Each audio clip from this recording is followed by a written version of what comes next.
Probablemente no haya habido en toda la era moderna un acontecimiento de tanta significación filosófica como la Revolución Francesa. El propio idealismo alemán se representa como una manera de pensar suscitada en la Revolución. La profunda reestructuración que provocó la Revolución Francesa. Tras la Revolución Francesa, la fiscalía en Francia también sufrió modificaciones que a partir de entonces el sistema de contribuciones por parte de la ciudadanía debía ser equitativo. Por otro lado, la Iglesia y el Estado, que hasta aquel momento habían ido de la mano, empezaron a tomar caminos separados.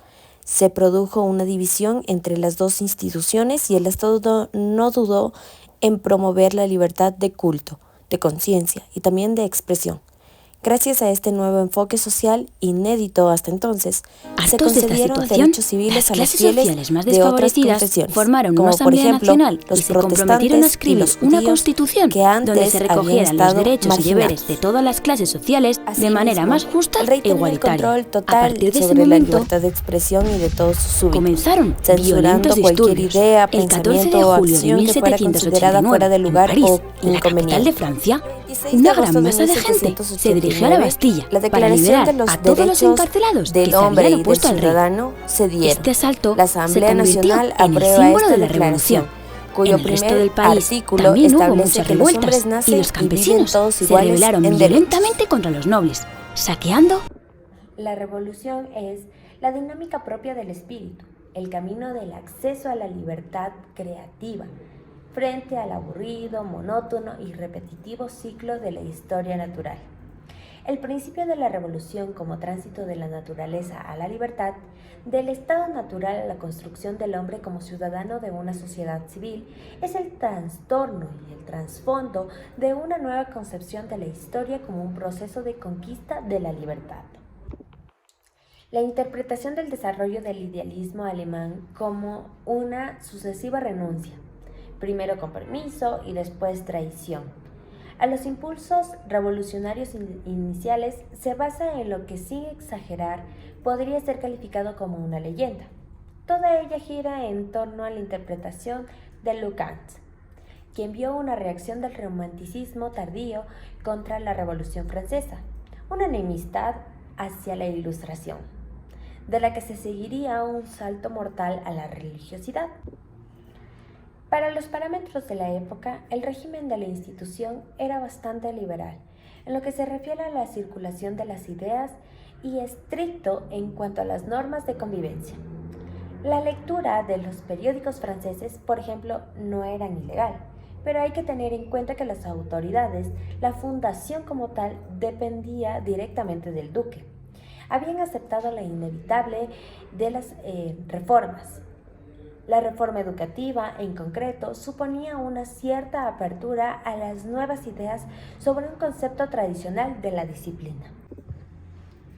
La misión histórica de la revolución no se agota en una revuelta contra lo existente, del mismo modo que la libertad humana no se detiene en el momento de la emancipación respecto de todo vínculo natural. Como es evidente, esta concepción de la libertad está muy lejana de la idea de revolución como ejército ilimitado de la soberanía, hacia la que derivó la política francesa a partir de 1792. Nos encontramos así ante un nuevo elemento de la continuidad entre el joven Hegel y el maduro. La supuesta contraposición entre un joven jacobino y un viejo adulador del Estado no se compadece con un dato esencial que ha de presidir toda interpretación evolutiva de la filosofía hegeliana. El interés por dar una forma de libertad es el trasfondo, supuesto y común denominador de toda una reflexión política. Cualquier juicio acerca de la fidelidad de Hegel y los demás idealistas al espíritu de la revolución ha de estar procedido por una correcta comprensión de los motivos que suscitaron el entusiasmo y las circunstancias que se explican de la desilusión. En uno de sus primeros escritos, 8 años después del estallido de la Revolución Francesa y cuando todavía el efecto inmediato de su presencia hace notar a Hegel que las grandes revoluciones visibles van procedidas de una revolución silenciosa y secreta en el espíritu de la época. Revolución que es invisible a muchos ojos y especialmente difíciles de observar por los contemporáneos. Lo que la generación de Hegel apreció en la Revolución Francesa fue un verdadero signo de los tiempos, un acontecimiento de significación universal. Por tanto, algo cuyo sentido solo podía comprenderse en el contexto de la historia universal, más allá de su modo de ser inmediato, por lo que se inauguraba la posibilidad de una nueva creación del mundo, de la realidad política, de la social, y a partir de ello, fuerza del espíritu. La Revolución Francesa es entendida por todos ellos como una parte de una empresa de liberación, cuyo éxito depende menos de las circunstancias exteriores cuando de la fortaleza espiritual es del hombre.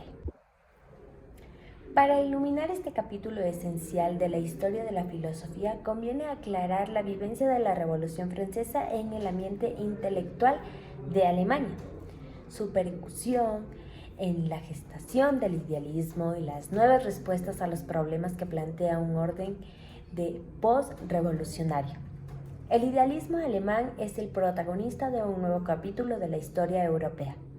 El trazado que va desde una libertad arrebatada hacia una libertad ejercida y que aspira a convertir la reivindicación en expresión, la protesta en forma.